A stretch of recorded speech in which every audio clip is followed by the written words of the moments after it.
L'ONG Initiative Développement, Recherche et Conseil se veut être un acteur majeur de l'émergence du Gabon et au-delà de la sous-région Afrique centrale, aussi en Afrique de l'Ouest, notamment en Côte d'Ivoire. C'est dans cette optique que l'ONG veut préserver et étudier la biodiversité au Gabon. Aussi veut-elle faire prendre conscience de la situation de la pauvreté et du sous-développement. Il faut d'abord dire que le Gabon depuis 2009 est dans un processus évolutif.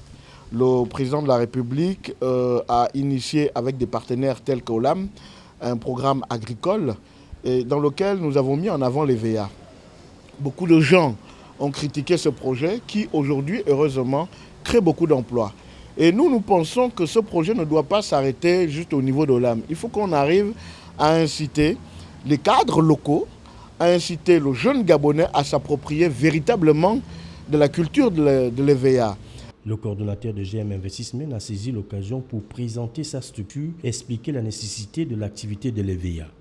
Nous allons apporter notre expertise de formation, de savoir-faire à des jeunes Gabonais, à des cadres Gabonais qui voudraient vraiment s'essayer dans l'agriculture par un transfert direct de technologie appliquée sur le terrain.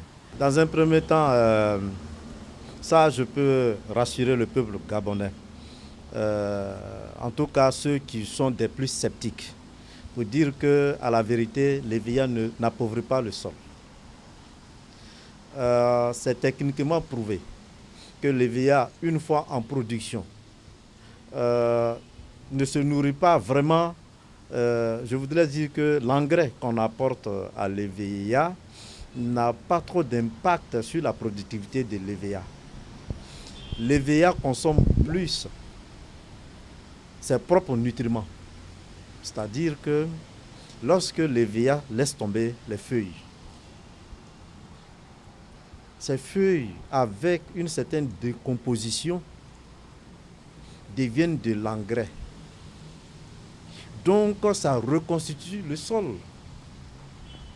Au point que, donc si le sol est reconstitué et que l'EVA consomme ses propres nutriments, il n'y a pas de raison qu'on dise que l'EVA appauvrit le sol.